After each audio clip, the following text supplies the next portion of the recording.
राणा सांगा पर सपा सांसद रामजीलाल सुमन के विवादित बोल पर कवि कुमार विश्वास का रिएक्शन आया है।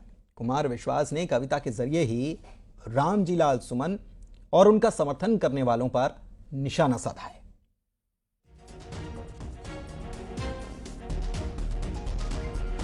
लोग इस जुगत में रहते हैं कि वे अपने राजनीतिक हित साधने के लिए इस राष्ट्र की सबसे महान विभूतियों के प्रति अपशब्द बोलते रहे।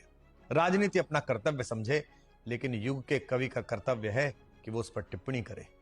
महाराणा सांगा जो भारत के एक ऐसे अप्रतिम योद्धा हैं जिन्होंने इस देश की सीमाओं की रक्षार्थ अपने शरीर पर लगे 80 घावों की उपेक्षा करते हुए रण क्षेत्र में स्वयं को सन्नद्ध रखा, उनके प्रति इतना निंदनीय वाक्य कहना राजनीति को शोभा दे सकता है, लेकिन कविता उसका प्रतिकार करती है। जुगनू की कुछ औलादों ने सूरज पर प्रश्न उठाए हैं, शेरों की मांदों के आगे कुछ ग्राम सिंह चिल्लाए हैं।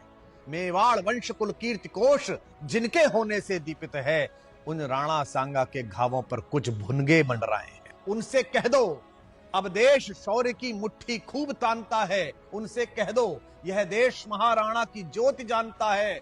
इतिहास तुम्हारी सरकारों का बंधक नहीं रहेगा। आप उनसे कह दो यह देश लुटेरों को अब नहीं मानता है। उनसे कह दो यह देश ऋणी है ऐसे पुण्य प्रवाहों का, यह देश ऋणी है वीर शिवा के परम प्रतापी छावों का।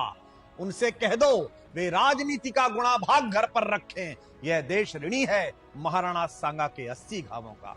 महाराणा सांगा जैसे परम प्रतापी शूरवीर जो महाराणा कुंभा के पौत्र और महाराणा प्रताप नामक सूर्य के दादा थे, मैं उस पूरे वंश की प्रतिभा को और भारत की अस्मिता के लिए रक्षार्थ प्रत्येक महापुरुष को नमन करता हूं। मेरा आपका कर्तव्य है कि घर के पूर्वज की ओर अगर कोई उंगली उठाए तो हम उसे जवाब दें।